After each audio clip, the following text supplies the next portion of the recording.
Hello, everybody, and welcome to the Max Frequency Podcast. I'm your host, Max Roberts, and returning to the show, Phil Summers, Hand Drawn Gaming. Hi, Phil. How are you? Hey, good. How are you? I'm well. I'm so excited. You've been on my mind lately a lot. Seeing your stuff over at the Hand Drawn Gaming newsletter, the Patreon over there. And then I finally went back into the archives of Last Stand Media and listened to your chat with Colin Moriarty. So you've just been on my mind lately, and I thought I'd reach out, see if you come back on the show to talk about said newsletter. And the Nintendo just graciously gave everyone a Nintendo Direct. And so I thought we could talk about the two of those things together. All right. That sounds great. The last time you were on the show, it was to talk about the Kickstarter, which was canceled the day before. Nintendo comes knocking. They're like, sir, you're going to make too much money off our IP. Please stop and shut it all down. And that was super sad and super sucky all around. And I can only, as someone who was wanting to receive it, it was super sucky. I can only imagine for you putting all this work in and then it being just pulled out from under you. And, you know, I don't want to linger too long on the sad time about it all, because we're kind of like a year and a half-ish away from that. Yeah. But, you know, I want to say, how did you feel? But I feel like it hurt. It did. It did. No, I mean, look, you can ask me whatever you want. No, yeah, it sucked. It took me, I mean, I would say it took me a little while to, like, I don't want to say get over it, but I mean, I guess get over it. It just felt like I actually felt more embarrassed because, you know, I had this whole thing. It was very successful, a lot of eyes on it, and then when it falls apart, you know, that was the part that, I mean, it sucks because then it's just like, oh, I couldn't do the thing, right? I couldn't do this thing I wanted to do. And, you know, it was such a, like, that whole month, the whole Kickstarter thing was like super positive. And then, like, as soon as it was, you know, I didn't hear any negative feedback from anything. And then as soon as it was pulled down, you know, that's when they like to kick you, right? So, like, I would get, you know, I started seeing stories pop up. I was seeing, you know, different tweets from different people. Some of them pretty big, like, internet personalities, just saying, like, can't believe this person thought he could get away with this. Like I was doing some kind of, like, you know, like I was up to no good or something. So, like, that stuff really kind of sucked. But, you know, I kept my mind. I tried to keep busy, right? So, you know, I immediately had some of those other offers come up. Like, I worked on the Witch and Wiz poster. I had Cathedral come up. So, like, they were good to kind of, like, take my mind off it, kind of keep the idea of the brand, like, still kind of in people's minds. Yeah. And then it gave me time to think about what I could do next, right? So, by the time I really started to work on this newsletter, it was like June, so it was almost like a year later.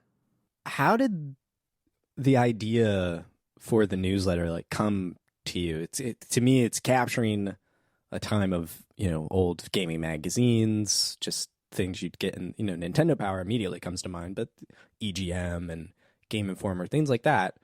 How did it come to you to kind of rebrand's not the right word, but, like, you know, turn hand-drawn game guides into the hand-drawn gaming newsletter? So the cool thing is that I had the idea for a long time. So I didn't have to, like, there was never like, this is how I'm going to pivot. It was more like, maybe I should lean into this idea that I was already toying with. So, you know, the guides take a long time. It took me like a year to do Zelda. I forget how long Metroid. I was a little faster, 6 months. I was working harder on it. But I just thought, these are taking so long. I wonder if there's something I could do in between where, like, maybe every quarter I could release, like, this literally 4-page thing. Maybe it's just some art. Maybe it just features, like, a map or a stage.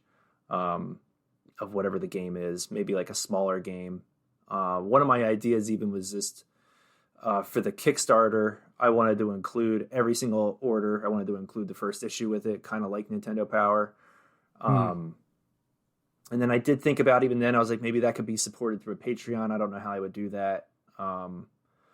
It probably would have been too much to handle that. I'm finding it would have been too much to handle that and the traditional guides. But yeah, I just kind of had that idea for a long time. So once the idea of just doing the full guides kind of was like, well, I probably shouldn't do that anymore.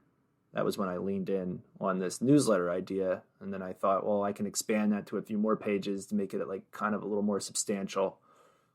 And I know that's kind of like a tough sell. I wasn't sure if people were going to be into that, like paying like, well, I tried to keep it as cheap as possible, but almost kind of paying like a premium just for this 8-page thing. But people seem to be into it. So I'm shocked how cheap it is. I personally, I can't believe you're selling it this cheap. So, all right, well, it's nuts, man. $6 feels like I feel like I'm robbing you. Well, so here's the thing. Here's how I did that, and what you'll find out because you just signed up for it, so you didn't get one yet. Yes. So there's 2 tiers.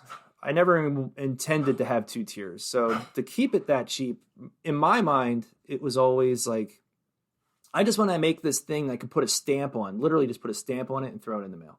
Yeah. So that's how we keep it cheap, right? So I actually have to put 2.5 stamps on it basically because it's a little more expensive. But what started to happen, and I tried to communicate that like as clearly as I could. Like, when you order this, it's going to be this, like the physical item, it's got stamps on it. Like I tried to be pretty clear about that, and maybe I wasn't. I don't know if you've changed the language, but I mean, it says I did update the language. They may get dinged up in transit, no tracking. Issues shipped as is with address info printed directly on back. To me, that's pretty clear. It sounds like a magazine, which shows up loose in your mail. And I mean, magazine paper they've got that tougher, I don't know what that paper is on the outside. But again, to me, it sounds like it's a magazine. Yeah, so I did change to, oh my God, that's another thing. I've really learned how to like try and massage the language here. People don't read, Phil. People will not read. Yeah, it's hard. I'm learning. I'm trying to learn how to communicate better here, but it is definitely a combination. Well, people are busy, right? It's not even so much they don't read. It's just there's so much information that everybody's just combing through that even if they do care about the thing you're talking to them about, they're just not seeing it. So yeah, that was the intention. I wanted it to be like the old days, like when you go to your mail, you see the thing and you're just like, oh, here, this is the thing on the cover, right? This is well, it's not going to be a new game, but here's the game they're featuring. So that was always the intention. But once they started to arrive and people were getting them, oh my God, I was sweating because I thought I was just going to lose like a ton of subscribers, like immediately. Mm-hmm. And I did lose a fair amount immediately. But they were all just like, why would you ship it like this? I can't believe this. I can't believe you, it's getting messed up. And then a lot of people were like, can't you just put it in like a bag or mail it somehow so it's safer? So that was how I came up with the collector tier. And now I handle that. The other thing was I knew it was going to be a fair amount of subscribers. And I didn't want to get stuck with all the mail. So like the place that prints it for me, they actually mail it for me. That's got to be a relief. Because last time we spoke, I mean, the name of the episode, 1,000 labels falling onto the floor is what I called it. Yeah. You were mailing everything. I mean, I can only imagine just drowning in all of this. Yeah. You've got over 1,200 people right now subscribed. Mailing 1,200 things a month sounds insane. Yeah. So that's what I was afraid of. I was just like, I don't want to, I'll be stuck, right? Like I won't be able to keep up with producing the actual newsletter and fulfilling orders. So yeah, the printer handles that. That was like the key. I wouldn't have done this if I couldn't have somebody print and ship it for me. So now I do ship some of them for now. I handle all the collector ones. I think the printer will handle them shortly. Basically, I need to stock them. Everything that I include, I have to provide to them, and they're up the street from me. So I talk to them all the time. So like I can just drop off the stuff I need to. But for now, while that collector tier kind of builds up, I handle all that. So actually today I got all my collector ones and my spares arrived. So tonight I'll probably be packing for like 2-3 hours just to get everything all together and out the door. Oh my goodness gracious. Yeah. I did want to say, I wanted to confess to you, when you launched this, when did you launch this? The first issue was issue was October. I launched in September. September 1st, I think. So September, my wife was she was 8 months pregnant. Getting our daughter's due date was the 13th of October. She decided to show up on the 27th of September. But I kid you not, I'm sitting in the OBGYN office, like we're waiting at some appointment, and I'm like, Phil's thing went up, I'm going to subscribe. And then I immediately felt guilty because I'm sitting there and there's this kid getting ready to enter the world, and I was like, I can't spend $6. So I immediately canceled, and then I felt guilty because I was like, oh no, Phil is like, this is launch day and he's already getting a cancellation. And so I want to apologize. I don't know how Patreon's back end works, if it's like, so it's like, but I did want to apologize for like up and then immediately going down because I was like, I can't do this to my kid. I would have seen it now. Yeah, I do see. I see when people unsubscribe. It tells me who it is. But I wouldn't have seen it that day because of just the influx of subscribers, and it was just too much to track. So I had no idea. I wanted to confess, but I did sign up before doing the show because I wanted to see the issues that I had missed. You know, the Castlevania and gimmick, and I want to get these. I think they're beautiful things. I have Zelda over there. We talked about that. And I've printed my own Metroid. Actually, I'm going to grab the Metroid real quick. Yeah, sure. Grab Zelda too, just in case. So the Metroid, I spent, at least I think, a lot of time because I went through and like resized it to this book, and I had it printed at at Staples or whatever because that was the nicest, closest, whatever. But then I went in the back of your book because you released all of this, but then removed all of the mentions of other things, and you like scribbled out of the back, but it was like in red. You scribbled everything out in red. I was like, oh, I redacted everything. You redacted everything. So I went in and like took the pattern of your dot paper and like masked the red out and just made it look like blank space. So it just looks a little nicer. Oh my gosh. Back. Wow. You did put some, that's great. And then I tweeted a picture of that. And people are like, oh, well, can you give this to me? How'd you do that? I'm like, I can't help you, man. If Phil can't do it, I can't do it. But, it's a beautiful book. I'm happy it's on the shelf in some capacity. I wish I could have bought it from you. But I'm paying for them now. Well, thank you. I appreciate it. I actually still think sometimes I'm like, maybe I'll just run off 100 Metroids. And I just want it to exist. Even now. Like, I just want... Do you not have a test print in the house or something? No, I don't have anything for Metroid. I literally, my goal was to finish Metroid right before the Kickstarter. And by finish, I mean just like wrap up the book. So I actually had the book. Not the actual book, but just had what would go to print. So I printed nothing. So it doesn't exist anywhere. I wrote a big thing on Naughty Dog a couple of years ago. And I went to Barnes & Noble. Website, and you can print books from them, and I printed one copy physically for myself, and that's nice, and it's on my shelf, and it's cool. I mean, if you want just one for you seem to know how to get things printed and produced, so I'm sure you can. I mean, I could make one. I could make one just for me, but like I still want to do the whole like the slip cover, and I want to give it the whole treatment. That I did with Zelda, and. Yeah, like if I made it seriously, if I made 100 of them and put them on like the Patreon for people to like, hey, here's 100 of these to whoever gets it first. Like, no, like, well, Nintendo, would they care? Will they know? It's 100 books. Like they might, but I don't know. It's a whole thing. But I wanna jump over to the newsletter because Sure. these actually go out, and I They guess do. kind of to bridge it. Are you nervous at all about some lawyers coming to knock on this stuff? Not as much.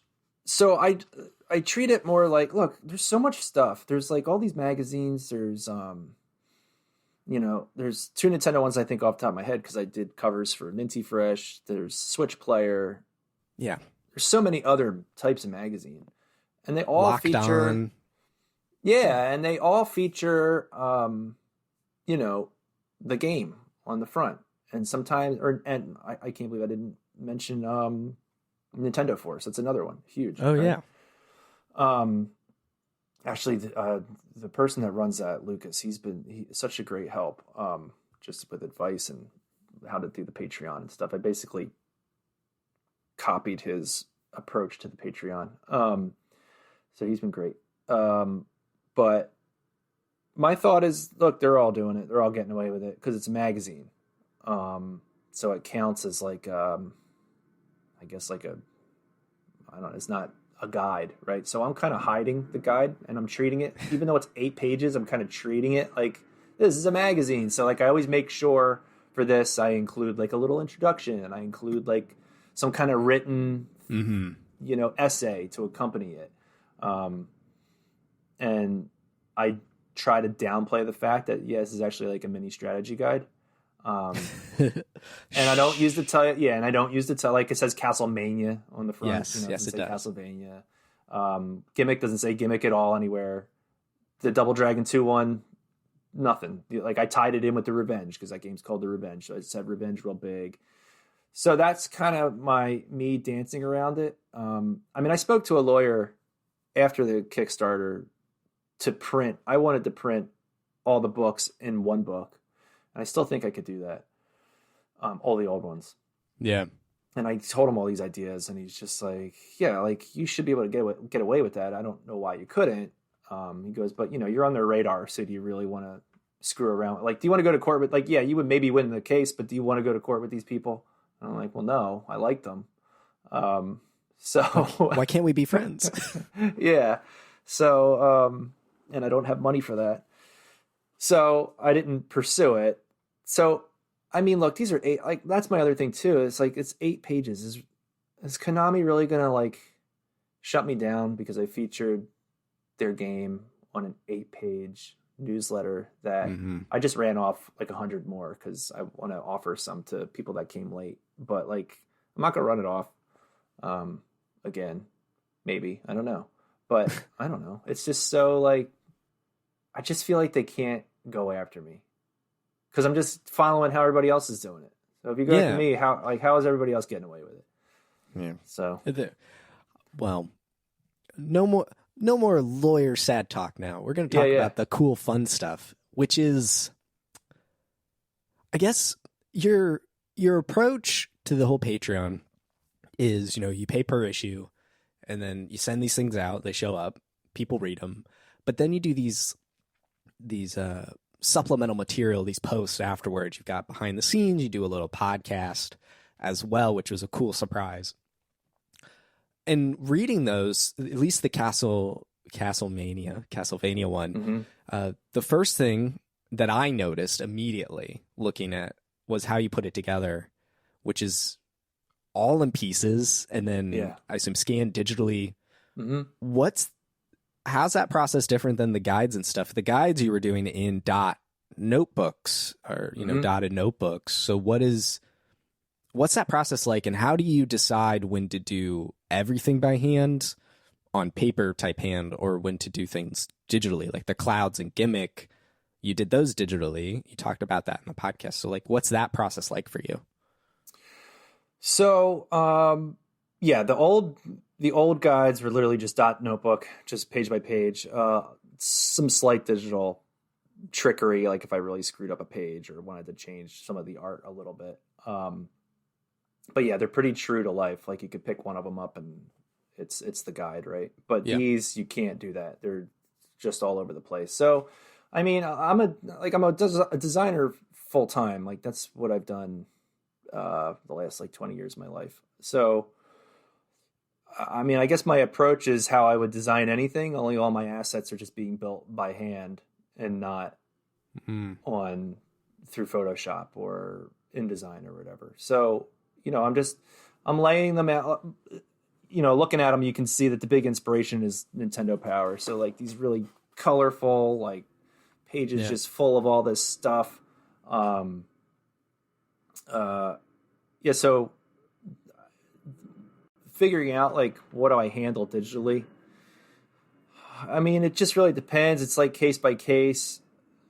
For the most part, like I said, I try to draw everything. But like for gimmick, the only reason I did that with the clouds is because when I was laying everything out, pieces were moving around a lot. And I guess I could have at the end, once I had everything locked, even though I drew the clouds in Photoshop, I probably still could have went and like printed them and did like a 1-to-1, basically like, all right, I drew the clouds and now we can put them in. It was more of just like, I've already worked on this thing for like 80 hours and I need to wrap it up because I got to get to the next one. So that was kind of the thought process there. Yeah. Yeah. Okay. Again, they're very beautiful. I've been flipping through them, reading them the past couple of days. The map in the Castlevania one is fantastic. And I noticed, you tell me if I'm wrong, but like the little yellow circles and lines, those are all digital, right? Those lines are too straight. I didn't think of that. Yeah, so yeah, that stuff's digital too. So in the case of like stuff like that, even you'll see in Double Dragon, those marks are digital as well. Because I feel like that's the kind of stuff that can kind of change at the last minute, and I don't want to screw up my main artwork with stuff that I might have to change and move around. So like the big map for Castlevania, everything. So I drew just the map, and then as you can see, like the call outs for the finding the treasure or the bosses and all that stuff is all a separate piece of art that I put in it digitally, and then I put like a little stroke around it in Photoshop to get it to pop. Because those kind of pieces move around. And I don't want to make some kind of line, like a call out over top of my original art. And then maybe I need to like move that line and I can't. So flexibility. And it stinks because at first I wanted to really stick with that. Cause like, if you look through my Zelda book, all the lines are drawn right on the map, but that was different because it wasn't like this huge, I was working within that little confined space, and things are a little more, I guess, like fluid because of the way I'm kind of cobbling everything together. So I don't want to be stuck and have to redraw artwork in Photoshop because I made some line that I decided I needed to move. Okay. If that makes sense. No, it does. I was just, hand drawns in the name, and I'm not. It's not a knock at all. It's just I'm fascinated by the structure of it all. Just seeing things, the way you lay it out, and the flow of the books, the little newsletters. It's so. As someone who used to write guides, and I write manuals today for all sorts of stuff, but it's seeing the structure is. To me, it's fascinating. I can nerd out over that. Like your gimmick guide our newsletter is a guide, which it is. It's a full blown guide. It's a whole game. And I love the tiny maps and then these like zoom in panels of tricky spots where you're giving tips. It's not a full blown guide in the sense of here's step 1, here's step 2, here's this. It's more just like tips and tricks, but also it's a full-blown map and you explain each level and kind of the bosses and stuff. I think that's so cool. It's like a condensed version of it. But then you go in Double Dragon, it's a full-blown comic book that is, I think, less of a guide and definitely more tip trick / narrative focused. And it reminded me of the Metroid comic panels where you were giving a narrative to a game while it had a narrative, it wasn't like spelled out. This is what's happening and how it goes. And so I'm getting a very creative and diverse vibe here in just the first 3 issues, and I think that's so cool. And digitally being able to move things around, I imagine, makes your life easier. Yeah, and actually, Double Dragon. So that one, other than those, other than the letter markers for saying what panel corresponds with the where it is on the map. I literally drew that like those pages exist. Like that one actually wasn't there. There's not much in the way of like photoshopping or whatever on that. Those pages all exist. They're all colored in marker and everything. So that's awesome. Like, yeah, that I could literally just show you and be like, oh, this is exactly it. Like, so there's not much photoshopping going on with that one. That's cool. See, that kind of actually brings me, I think, to the next question I really wanted to ask you, which is, in the Castlevania one, you had a couple of like the bricks in the background; those were watercolor, you said, and the red kind of scroll banner at that first page with Simon. No, it's not. Is it Simon? Yeah, he's Simon. Yep. Okay, I haven't played the original Castlevania, but there's a lot of Belmonts. There are. I just watched like a 7.5 hour history retrospective. Oh, that YouTube video! I saw that the other day. I mean, it was 7 hours, so I didn't watch it, but I just saw that the other day. I was curious. I talked to the guy on the show because I went, how on earth did you do this? Because it's so long. It's super fascinating. I watched it in chunks over the course of a week. Right. But it's really dope. And so now my brain has all these names in there. Anyway, and then in Gimmick, you actually busted out like old school cells and painted on them for, I think, like the character cover art and some of the boss characters and stuff. Yep. And you've talked about trying new things, learning new skills. How important is that to you? And I mean, I would think you're enjoying it, but like how do you go, I want to try doing this time? Or what draws you to that stuff? Well, I like to try different things to keep it interesting. And then also there's the fact that I'm trying to kind of like, I don't want to say emulate, but emulate that old style. So there's, in old magazines, old gaming magazines, a lot of the art is cell art. And people have such a, fondness for it. So I thought, well, I want to make some cell art and see how I do with this. And it was hard. And it took me a lot longer than I thought. I don't know if I'll do it again, but if I do it again, I want it to be better. But but I thought I thought Gimmick would be a good, I guess, kind of like a testing ground for myself for that, because the characters are so simple. They're just like these little creatures. They're not too detailed. So I thought that would be like a fun just thing to try out and see if I could kind of get that look and that vibe. And then, I just want to, the reason I just vary it up is to keep it interesting for me, keep it interesting for the subscribers that are getting this. I don't want them, I don't want it to be the same thing every issue, right? Where it's like, here's the game, here's the map. I want to mix it up a little bit if I can. We'll see how the fourth one will be received, because that one is definitely, I'd say it's going to be more of like a retrospective. I want to ask you about that. Sure. So we'll see how that's received, but you can ask me. Yeah, well, I mean, let's jump to it. Mega Man, issue 4. But you're doing the mainline series. So my first question is, 1 through 11 mainline, or are you only NES 1 through 6, or maybe 1 through 10, or I don't know. Because 11's the weird 2.5D one. 9 and 10 were the retro made, but in the late aughts. Yep. Where's your line? All 11 of them. So I was going to smokes, man.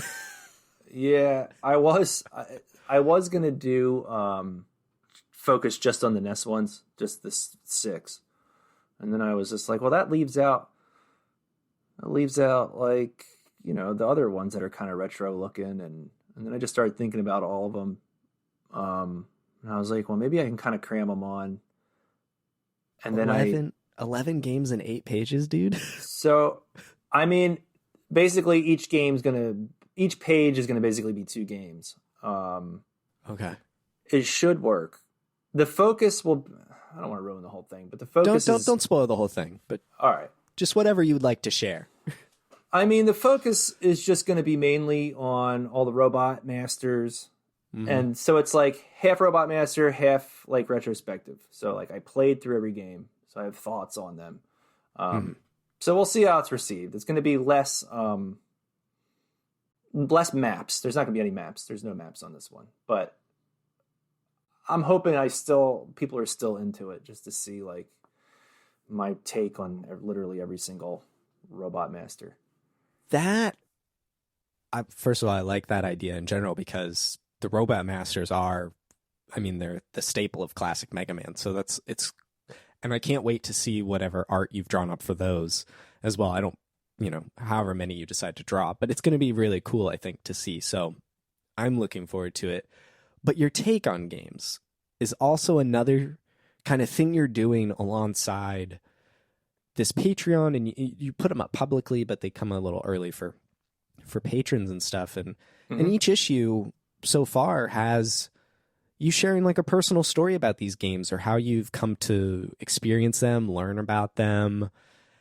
Your Castlevania one's talking about, you and your brothers playing it and, at your house and gimmick and its rarity and that whole situation, like it didn't even come to the States. So you're sharing these personal stories, but then your opinions on the game as well. You do these retro reflections. So, I mean, you're a critic too. I guess so.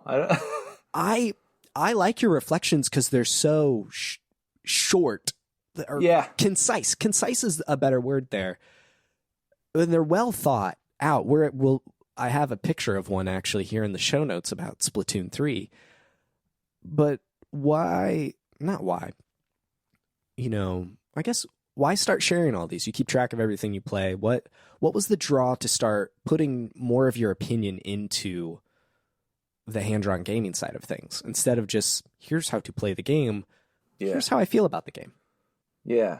So the game reflections things, I've been tracking every game I finished for over 10 years. I would Google a spreadsheet. When the credits roll, I throw the game in there with a date that I finished it. So I could literally share you could see everything I played. That's awesome. And before I started to do these, I would say, again, I was throwing this idea around in my head. I was just like, it would be cool if I just drew like a little picture and wrote just like a little thing about every game I finished. That way I just have more than just a name in the Google Doc, just something that had like more of a memory kind of attached to it. Mm-hmm. So when I wasn't working on hand-drawn gaming, I started these last year in January. And I was just like, well, I'm not working on anything, so maybe I can just start playing around with these. And they're not like these pieces where I'm spending hours on them. They're kind of quick. Like I don't want to spend too much time on them. They're just pretty simple illustrations. Some of them, even when I'm done, I'm like, I don't even like this picture, but whatever. I just want to have some kind of little memory attached to it. And then for the writing, I keep it short because kind of going back to our point earlier, I know that people are like so busy and there's so much to read and there's so much to look at that I thought I could probably get most of my thoughts in like 2 paragraphs. And they're like easy to read. And I haven't read a game review, like a real serious game. I haven't read one in so long because when you go to a game review, they're just so long. They're just like these big, and they really break down all the technical things. And it's like, I don't really need to hear all that stuff. So like, that's another reason I made it short. Cause like, I know how I feel about reading game reviews now. So I just thought, well, if they're short, maybe people will like them and they won't skip them. I don't really know how people feel about them in general. I think people like them. They're not like, I don't think there's people that are like, oh, I can't wait for that next game reflections. Can't wait for, I don't know if those people exist, but I think they're a nice little like supplement. And I just wanted to try it for the year. I just wanted to get through a year. But then when I decided to kind of tie them to the Patreon as like a supplemental piece of like material, and I'm like, well, I guess I'm just going to keep making them because they're just part of it now. They kind of remind me of that feeling you were talking about when you open your mailbox and you see the cover game of the magazine. When you see the little piece of art that you've whipped up for each little game, it's like, that's the game. Like that's the game he's been playing, and here's like the cover picture of it. I like your Resident Evil Village one. I'm thinking about that because I'm getting ready to replay that game here for my other show. But there's Operation Wolf or Bugs Bunny in the Crazy Castle. So there's this range of old games and new games. It's just whatever you've been playing, and the art is just like a fun little surprise. And I love the conciseness of it. It's something I've been trying to approach more with the reviews that I write, whether that's TV show or a game or something. It's just like, what do I need to say about this? And let's say it, cut the fluff essentially. No, if other people want the frame pacing or the resolution or all the features or whatever, they can go to this or that or whatever. And I go watch those videos sometimes, or I read those reviews, but what do I need to say? And just get it out there. So I appreciate you taking the clear, concise, straight to the point kind of approach. Thanks. All you say about the bosses in Resident Evil Village, also incredible bosses. Like, yes, they're great. And I don't mean to, and I think it kind of is in line with the guide mentality or the approach that you took to guides, or you do take to your guides. You don't want to spoil the game. No. They're using your material to help them through it. So you don't want to say, oh, you go fight this thing and it's this big monster that does this and that. And no, it's like, here we go. We're going along this way. Here's what's coming up. How do you deal with that? Or, incredible bosses. Yeah. I try and find like, I generally try for these is to find at least like one major like takeaway, and that's kind of what I build them around.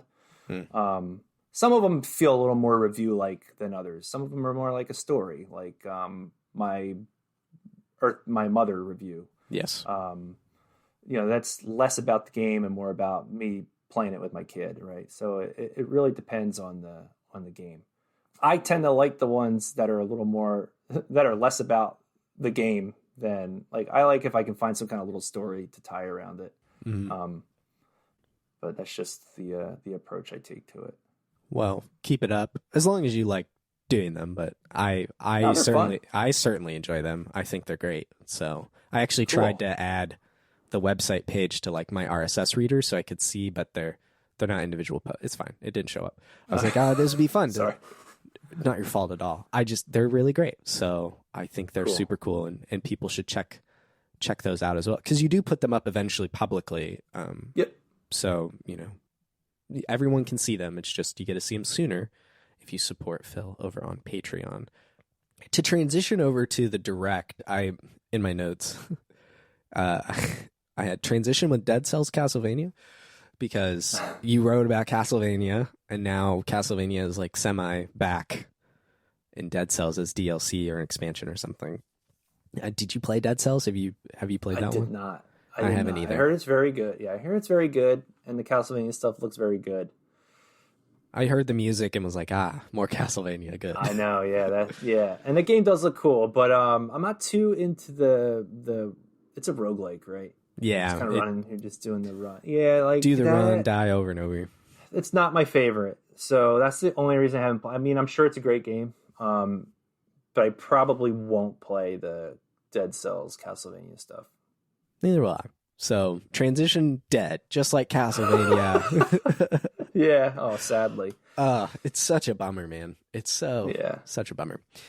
The Nintendo Direct yesterday. So what was it yesterday? The 8th of February, 2023. Yeah.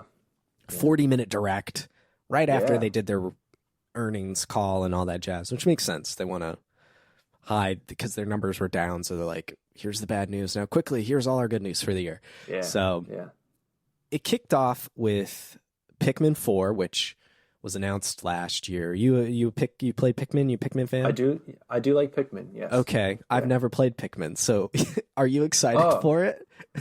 Yeah. Pikmin's not like I like it a lot. It's not like one of the ones where I'm like, I'm getting this the day it comes out. Like I might not get it the day it comes out, but I would like to play it eventually. Okay. No, they're really good. If you've never played one before, then I think I don't know if you would like it, but like it'll be a nice surprise. They're very unique. It's always been a series that's kind of been in the periphery. I remember like a neighbor kid had Pikmin 1 kind of, back when that was out. And then I think I got Pikmin 3 on the Wii U for free. Like as part of that, it was one of the games you could redeem for some sort of thing because they were like, please buy our system. Yeah, when they were crap in the bed. Yeah. I never played it though, and then now that's on Switch, and Pikmin 4 is coming out. So I think surprisingly here in July, which was a little surprising to me. I thought it would have been maybe a fall game, but it's 2 months after Zelda, which is it's pretty good summer cadence, I think, for them. It looks, the camera angle looks different. Pikmin's mostly top-ish down, right? This seems a bit more 3D flow camera kind of. It seems around. A bit lower, yeah. I'm like thinking back to the first one. Yeah, it's definitely pulled up more overhead. I'm sure maybe you can kind of play around with it, but no, I think you might be right. I think it might be a little lower and set closer to all the little characters, all the Pikmin, than the original. But I think Pikmin 3. I only played it that one time when it was free, when I got it for free. See, that's what I mean. Like I didn't buy it because that was free months later. So I didn't buy it. I downloaded it and I loved it though. I played it and loved it. I think that may have been similar to 4. Okay. The camera angle. I could be wrong, but I'm into it. It looks good. I mean, it looks great. So I like the dog Pikmin thing. It reminded me of Poochie from Yoshi. Yeah. Same energy. Same. Yep. Basically, I guess every Nintendo game will now have a dog come to it at some point. So that'll be cool. The next thing I wrote down that I definitely know you and I are passionate about, Splatoon 3 is getting an expansion pass. Yeah. And Splatoon's one of the games you reviewed or reflected on. Yep. And Phil, I can be a person that that will play Splatoon. Oh, cool. I did not buy Splatoon 3 at launch, just because I had to prioritize some other things, but I did get it for Christmas, so I'm inching closer and closer to actually playing it here. I've got some other stuff to do, but I did buy the Switch OLED. I did. Oh, cool. I sold the old OLED and got the new one because the Joy-Con were beautiful. I solely bought it for those Joy-Con. Yeah. But what did you think about this expansion? We're going back to the original city, Splatoon 1, Wii U. So, all right, my daughter loves these games. I love them too, but she's like into the whole, like, the lore and the characters. She's into okay. Yeah, so like when she saw the Inkopolis reveal, she melted. She just completely lost her mind. But me being the adult and the person that's played all the, I don't want to say I'm jaded, but like I'm looking at it so much different than she's looking at it, because she's like, how are you not freaking out right now? And it was cool, but in my mind, I'm like, what are they selling us right now? What is this? Is this just like a skin? It's like a hub skin. Like, what does it do? Like, I still don't know what it does, right? Like, we joked. Me and a buddy joked that the first wave of the expansion pass was the Inkopolis, and then the second one would be Splatoon 2's hub world. Yeah, like we would just get both hubs. Yeah, that was my thought too. I was just like, what did they just? Because you get the same items here, so I'm just like, so this is a skin. This is literally, you're selling me. But that was enough for her. She's like, we're getting that. We're like all in, 100%. Has to see Callie and Marie dance. Whereas I'm just like, that is the biggest waste of money I've ever seen. However, the wave 2 will probably be, I'm assuming, especially the way they teased it, like a campaign similar to the Octo expansion of the second game. So that'll be cool, because that was great. That's the thing I'm most excited to play. I do enjoy the multiplayer. Yeah. It's just, there's something about it where the goal is not to just get kills on the other team. There's a team objective, and it's frustrating when no one actually plays the objective, which is to paint the space. But anyway, yeah. I'm excited to play the single player campaign because I thought Splatoon 2's campaign was great, super fun and inventive. And your reflection, did you love Mario Galaxy? Splatoon 3 single player is sort of kind of like Mario Galaxy 3. I'm like, that's all I need to hear, baby. Yeah, I mean that's my sell on it. So I had about going back to the idea of like, what do I want to focus on for these little reviews? My main focus of that game has been Salmon Run. I absolutely love Salmon Run. Yeah, I've put a bajillion hours into it. I've barely played Turf War.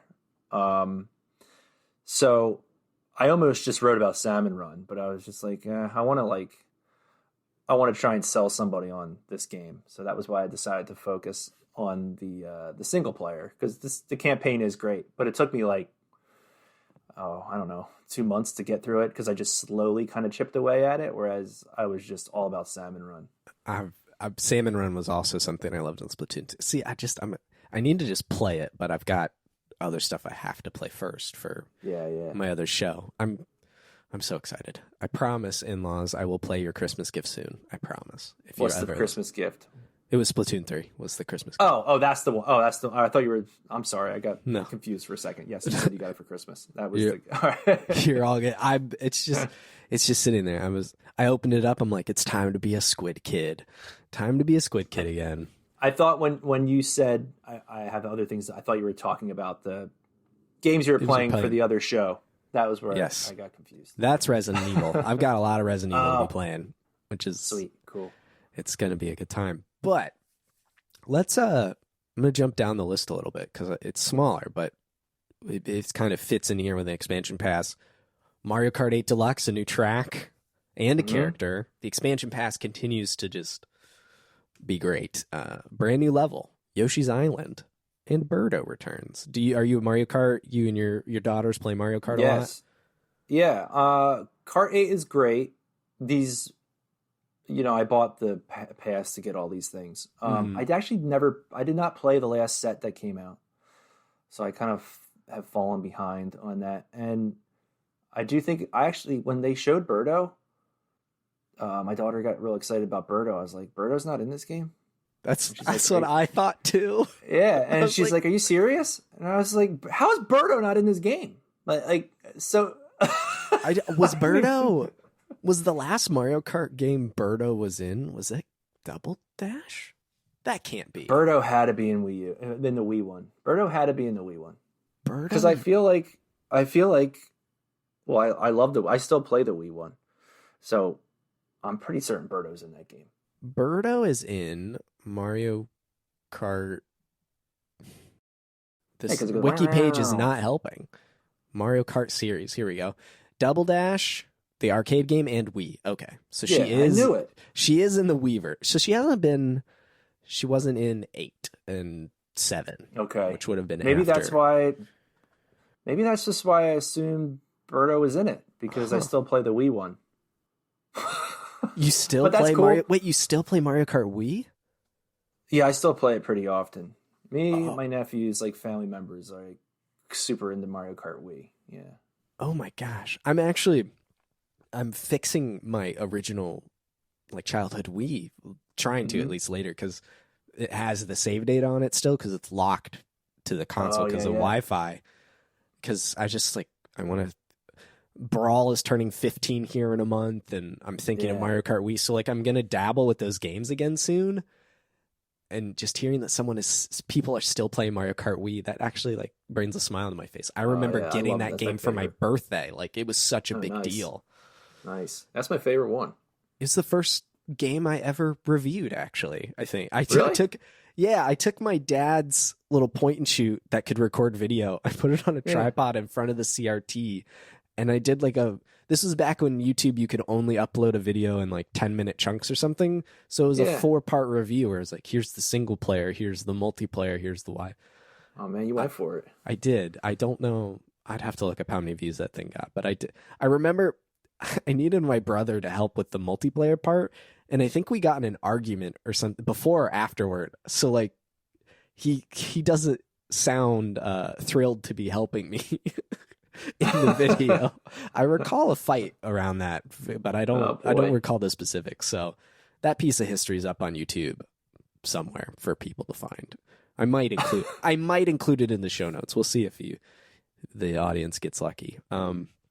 That's great. That's so funny. I was just gonna say, but my thought on the Kart 8 is like, the new courses are cool, but I'm kind of just ready for like Mario Kart 9.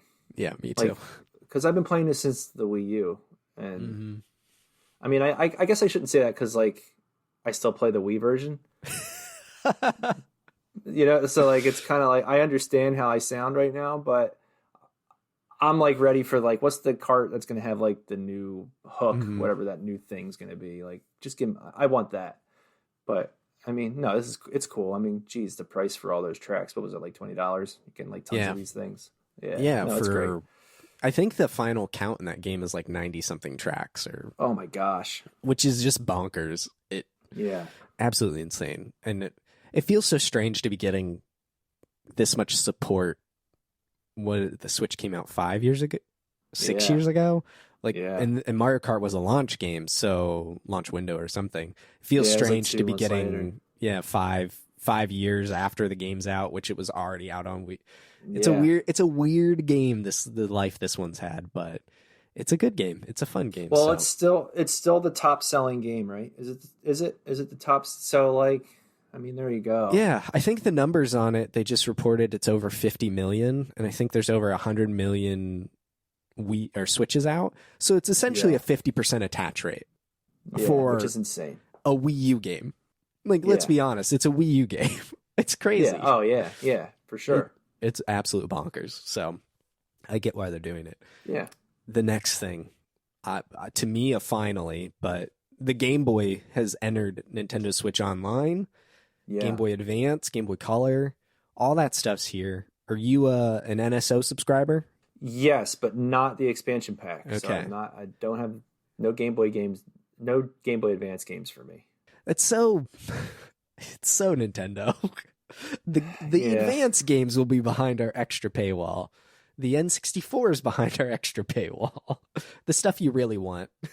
I mean, I probably should have just gotten the expansion pack because I ended up buying, because I think the Mario Kart and the Animal Crossing comes with it, right? The DLC for those. Correct. I think that's like part of it. So I bought them. So it's like I already gave them money for that. And then now, like, at first when they introduced it, it was just Animal Crossing and just N64. I thought this is just ridiculous. And then I was a little more inclined once the Genesis was added. Now that the Game Boy's there, it's like, well, I don't know, maybe I should do this. I don't know. I'm torn. I do it because, well, first of all, I just give Nintendo money, apparently, is part of my problem. But I have my Switch, and then my wife has it, and she's big into Animal Crossing. So I saw the DLC was that. I was like, oh, that makes a little bit sense. And then my father-in-law is on I do it the family account, which is even more expensive. Okay. So, and then he gets to play games, old games that he likes too. So I kind of do it for the whole family or whatever. But that's how I get to play the DLC and fiddle around with all these old games. So I'm happy to pay for it, even if it's not inherently the greatest value out there. But it was these rumors for Game Boy were being added to NSO were swirling around, I think, at the end of 2021. So it's kind of finally coming to fruition, much honestly like the next game we'll talk about. But have you fiddled around with it at all since it wasn't, because they dropped yesterday? It's like, here you go, Game Boy games are up. Did you play with the Game Boy at all? Yeah. The first game I played was Alone in the Dark because I just thought, I can't believe this exists. Yeah, what a deep cut. It's Mario, I've never played Zelda, Alone in the Dark. Yeah. Oh, I've never played Alone in the Dark, like the real one. And then I just thought, it's so weird that this is here. Mm-hmm. So that was like the one I was the most drawn to. And I played it for about 15 minutes, and I think you have to look at that one on a Game Boy. I think I had no idea what I was looking at. So in order for me to even because it's for anyone that hasn't played it, they took like the pre-rendered backgrounds and they dropped them to 4 or 5 colors. Did you try it? Did you? Not Alone in the Dark. I did not try that. Okay. So it's like, think of like an old Resident Evil. I don't know how. It's probably just like Alone in the Dark, but like old Resident Evil, where it's just the pre-rendered backdrops and polygon character walks around it. So this is like pre-rendered backgrounds reduced to like 5 colors, and it's kind of impressive because like the main guy is still like a sprite, and he does scale with, you know, wherever he's standing in the background, because he's not polygons or whatever. So like it is kind of cool. It's kind of impressive. But I had no idea what I was looking at. So I had to make the screen the small screen, not make it full screen. And I did add, I usually hate the filter. I always think the CRT filter, well, in this case, it's not the CRT filter. It's like the dot filter for like a Game Boy. And I did that, and it did help. And I sat further away from the screen, and it did help. Like I was like, okay, I kind of understand what I'm looking at now. You kind of like had to muddy up the image. Yeah, basically to make it playable. That's I was surprised to see the filter. It reminded me of the Analog Pocket a little bit. Like here's our filters, and Nintendo actually lets you pick which console. It almost to me, it almost feels like they were paying attention to the outside market a little bit of like. The Pocket offers all of the different system screens to look at and the grid filter and things. So we'll offer it too. You can't change it mid-game, but it's there. I thought that was kind of cool that they were adding that in there. Yeah. No, I agree. I thought about the Pocket too when I was... Because then I did fire up Wario and Mario Land. And I was playing Mario Land, and I was like, I really wanted to play this on the Pocket. And it's like, now here I am playing it on this instead. I don't know. It was just weird. I just had this thought of like... I haven't played my Pocket in a while, and it is awesome. But I did have this feeling like I was going to get it, I was going to play it and enjoy it for like a couple weeks, and then I'll never look at it again. And I feel like I'm in that phase of never looking at it again. Mine just sits right here on my desk. Yeah, I do want to play it, and it's like, and now I'm playing these Game Boy games on here. It's like, I don't know. It's a weird thing to... I'm not complaining, but it's just... I don't know. Yeah, it's accessibility of all these different games, ease of convenience. Yeah, I guess that's what I'm trying to say. Yeah, it's good to see the Game Boy stuff there, and some of the games they teased to be added later. I can't think the big one to me was the Pokemon trading card game. I was like, that's pretty dope. Oh, that was on there. That was one of the ones. I didn't see that. It was like on the scrolling by. Which was so neat to me to see that. And then it makes me wonder if they would put Pokemon on the service as well, like the actual Pokemon Blue and Red, Gold, Silver, Ruby, Sapphire, and then integrate that into the Pokebank or Pokehome, whatever it's called. I feel like that would get a lot of people to subscribe. Oh yeah, no, I think they should. I'm not the biggest Pokemon person, but they would be ridiculous to not do that, which means they probably won't do it. When Nintendo zigs, and actually, you think they zig, they're gonna zag. So, speaking of old rumors finally coming true, coming into light, Metroid Prime finally coming to the Switch, remastered. Yeah. Yes. Ground up. Gosh. Retro Studios did it, which. It's Retro's first new game since Tropical Freeze. Yeah. Oh my gosh, yeah. I can't imagine what they've been going through. I would someone has to tell the story of that studio someday. Like do you ever watch Did You Know Gaming on YouTube? Their videos? Yeah, here and there. And I saw like they've done what? They covered like 2 pitched, I don't want to say canceled, pitched games. Right, Zelda, 2 Zelda games that were pitched, 2 or 3. They clearly have just been talking to old Retro employees for months now, because they've talked about. They just put one up on a Star Fox game that was pitched. Yes, that was. I saw that one. Some Zelda stuff, some Metroid. So there's a treasure trove of Retro. Someone needs to sit down and just be like, "This is the story of Retro," and I don't know who would do that. It feels like the fear of Nintendo looms over that studio of talking about anything, but good gracious, man, they've been through the ringer. But they finally put out a game, even if it's just a remaster of an old one, as we wait patiently for Prime 4. But the cool thing is, is it's out right now digitally, and it's going to be out physically here in a couple of weeks, which no one had that on their bingo card, I don't think. How are you feeling about the Metroid Prime remaster?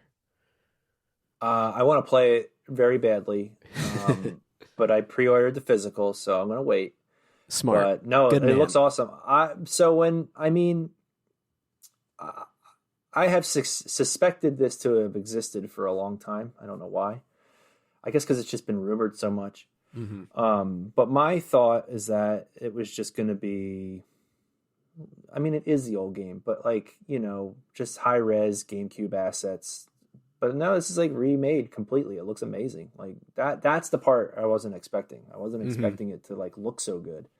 And then, actually put some, like, I don't want to say not put time into the other one, but no, like actually remake, like that Tales of Symphonia game or Symphonia, whatever. That other GameCube game, like that looks like a GameCube game. You know what I mean? Like rezzed up. Like that was what I was expecting this to look like. Where it's clearly you're looking at like a GameCube game. But no, this looks awesome. Yeah, I think it looks fantastic. I'm excited to see the Digital Foundry comparison eventually. Yeah, John Lenneman's over there working on it right now, playing the GameCube and the Wii versions and all that stuff. So it looks pretty great. I also pre-ordered the physical one out same week as PSVR 2, so it's gonna be quite the week. Oh, big wow. week. But So you're doing that? You're doing the PSVR? I am. I'm a big VR guy, and I've been saving up for a bit. So sweet. I'm excited, and I get to I'm going to be playing Village. That'll be awesome. So I get to see Tall Vampire Lady in VR, which is going to be quite imposing. I think she's going to be actually 9-10 feet tall. I'm not going to really know what to do, so that'll be super fun. I'm very much looking forward to that. I think kind of the last thing is the biggest thing. What everyone was hoping, I honestly thought wasn't going to show up because we had gone 39 minutes of the 40 without anything. Yeah. But The Legend of Zelda Tears of the Kingdom, finally available for pre-order, which is arguably why it was included at the end, so they could flip the switch on that and start cashing that in. Because the game's out in 3 months, which is a little nutty to think about. A new trailer for that game. It's essentially The Legend of Zelda Nuts and Bolts, it looks like, where you get to make vehicles and drive them around. What's your vibe on Tears of the Kingdom here as we get closer to launch? I mean, it looks great. I still wish. All right, so first, if this didn't show up on the Direct yesterday, it was not going to come out, right? Like that to me would have just been like, this is being delayed for some other Switch or like Switch 2. Like, you know what I mean? Like if it didn't show up, it's done. Like I don't know what they were going to do. It was great that they're still committed to that May date. The trailer was great. I was very excited by it. They gave us a taste, like you said, with the vehicles. Like they kind of gave us like a taste of like what's unique and what's different. I guess the thing. Oh, look, I am pumped. I'm going to pay that $70. I'll probably pay more than $70. I might treat myself to the special one. So whatever, the price is whatever, and they have me. But I guess my only thing is like, I'm still not sold on the idea of going through the same high roll. Like it looks like the maps. I mean, it looks different. I mean, and it's been long enough to where you drop me in there. I'm not going to remember what I played years ago, so it'll probably still feel a little fresh. But I just want to know what's unique about it compared to Breath of the Wild. Does that make sense? It does. I feel like Nintendo has to do a dedicated Tears of the Kingdom Direct and give people the rundown. I'm like you. They have me. I'm buying it. I pre-ordered the collector's edition actually today, so I've got it, locked in. They have my money, ready to go. Yeah. So, but I'm a little nervous in the sense of what is exploring the sky going to look like. I think back to the two games that involved exploring vast empty space, Wind Waker and Skyward Sword. Wind Waker, I think, is really great because there's something tangible about the ocean, and there were surprises like here's an island, here's a squid that pops up, what have you. Yeah, yeah. But Skyward Sword, which I replayed a few years ago, the sky just felt empty. Yeah, the sky kind of sucks. So I'm a little nervous because we're going back to the sky in a way. So I'm a little nervous there. Like, what does that look like up there, and how is it connected to the world below? Yeah, yeah. And they showed a couple of things that kind of, even like in the past trailer, I'm thinking of the last one where like it almost looks like he makes an elevator and he's like riding this elevator up into the sky. So I'm whatever they're doing up in the sky, I'm sure it's going to be better than whatever Skyward Sword had going for it in the sky. Like, I'm not too worried about that. I just want to know, like, I don't even care about the story. I don't care about, like, they kind of hid his at Ganon talking to you. They kind of, you're not sure. And I don't care about that. That's whatever. I guess I just want to see, like, what's the hook? Like, what's the, like, when they were showing Breath of the Wild, it was like the open world, like, it was the open world. That was the unique feature and the big hook. And you could just show, these big landscapes and that was showing off a key part of the game. Whereas, like, I just want to know what's going to be. Are there going to be like more dungeons, like actual dungeons? Like, because if it's the same Hyrule, those 100 shrines or however many there were, like they would be in the same spot. Like, so like I don't remember where they are, but are there dungeons? What I would love for these mechanics to be applied to a dungeon, a structure that you go through and explore multiple levels. There's a lot of unanswered questions, and right now it just feels like almost Breath of the Wild 1.5. And I don't mean that in a derogatory way. Breath of the Wild is all mechanics, and so if they have new scenarios to put those mechanics to use, I'm there for it. But what is the new hook here? What's going to get you to explore the same-ish place for another 80, 100 hours? We don't know yet, and they've played this game very close to the chest. Yeah, and I'm sure it's gonna be awesome, right? Like, it's not gonna have. I don't think it's gonna have the same. It can't have the same effect that Breath of the Wild had. It's just like it can't. But I don't know. I'm hoping for more. Like, Majora's Mask happened. Ocarina of Time was so huge and big and different. And then Majora's Mask happened, and it's similar to this, where it looks like it's kind of more of the same, but it was so different and so unique, and it had such a different like vibe to it that that's just what I'm hoping for this one. I'm hoping that even though it kind of right now looks kind of like Breath of the Wild, I'm hoping it's unique enough to where it's exciting, I guess. Yeah. But I mean, I am excited. But I know what you mean. How are you feeling about the $70 price tag? I mean, we're paying it, but it stinks. I mean, they're obviously charging it because they can get away with it. Like they made this. It's not, they announced like a bajillion games yesterday. They're all available for pre-order. This is the only one that's $70. The new Metroid is $40. So obviously they're going to do it on ones that they can get away with it. They probably saw like God of War. They're like, well, they can sell that for 70. We can sell our game for 70, right? Like, I get it. And I also get everything's expensive now. A carton of eggs is expensive now. So, and when you think of video games in terms of what they used to cost, and, Chrono Trigger was $70, $80 back then. So it stinks, but I guess it kind of is what it is, I'm of the mindset generally, and I guess it's usually retroactively, but like The Witcher 3 or Red Dead Redemption 2 or something. Like, to me, those are $100 games because of just the time they offer, the scope, the world, all that stuff. Like, I think that would have made sense back then. And we've made this, the console generations have made the jump now to $70 with the PS5 and the Xbox Series consoles. It's interesting to see Nintendo approach that from the Switch is nearing the end of its life, just based off time alone. Let's, It's 6 7 years. It's 6 going on 7 years old or what have you. Yeah. And now they're like, well, we can do that too, kind of like you said. And Zelda, of course, is the game they can do that too. Yeah.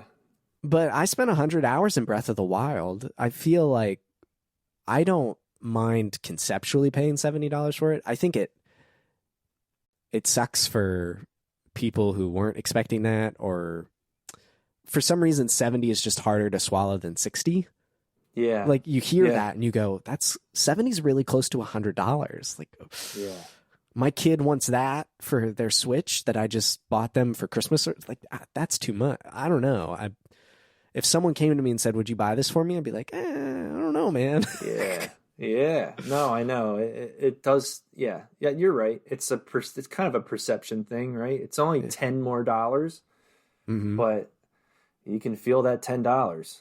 Like, that's a lot of money. It's just like it's creeping closer and closer to that. And who I would suspect a Switch OLED Zelda themed console probably that won't include the game, because why include the game with your special edition console?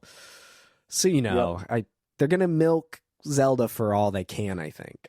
Yeah, and then the other part of it is that price tag, it's not going to drop, right? Like the $70 PlayStation game comes out, and it's going to be $50, $30 within 6 months. Like I wonder how long it's going to stay 70. Like Breath of the Wild's still a full price game, right? I think it's still $60. I don't know if it's on sale right now or if it's a permanent price drop, but I think it's down to 40 now. Like I saw Best Buy and I saw Best Buy, and I think the eShop and stuff have it marked at I think $40. So now why are they doing that? Well, they're promoting their new game.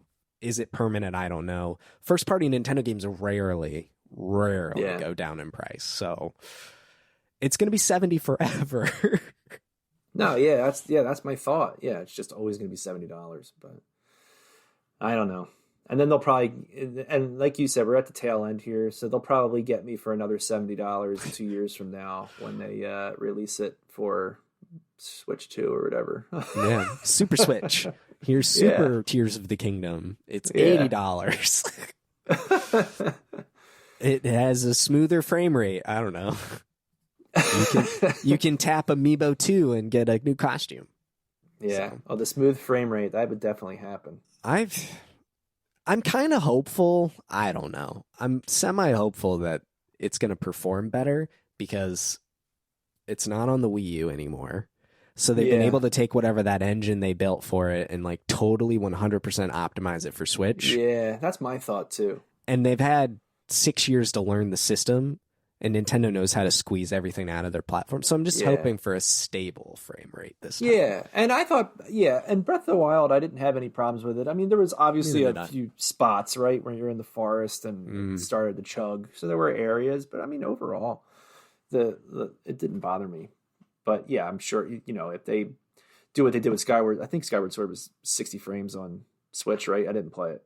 I think so. I believe it was.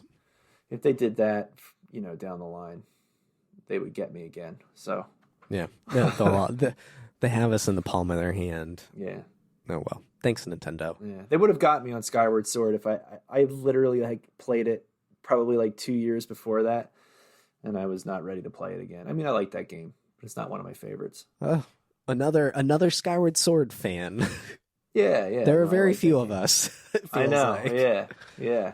I love that. It's a cool game. Yeah.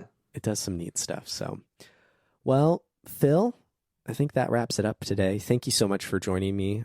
Where can the people find you online? What you do? Your hand-drawn gaming? Where can they go? So you can, for hand-drawn gaming, you can go to patreon.com/ I believe just hand-drawn gaming. If not, just Google it. It'll pop up. And then if you want to follow me, you can follow me on Twitter and Instagram at HeyPhilSummers. Awesome. That's how you find me. All right. There will be links to all of that in the show notes, so please go check it out. I just want to reiterate, hand-drawn gaming, the newsletter. It looks great. I'm excited to get my first physical issue here. I think I missed the cutoff for Double Dragon, which is totally okay. So Mega Man, I'm excited to get. Looking forward to that. It'll be super great. And like I said, kind of at the top of the show, I feel like I'm robbing you because it's such a, I think, a good deal price-wise. So definitely everyone go check that out. If you'd like, you can follow me on Twitter at MaxRoberts143. All I really do there now is just post when stuff goes up at maxfrequency.net, which is where you can find all of my writing. And then my other show, Chapter Select, which is a seasonal podcast where we bounce back and forth between a series of games. We're doing season 5 right now, which is Resident Evil. Talked about that a little bit. We just put up our episode on Resident Evil 0, and we're getting close to Resident Evil 4 and that remake, which looks pretty fantastic. Yeah. So, keep an eye out for that. Go check it out. But I think that'll do it for this episode. Until next time, adios.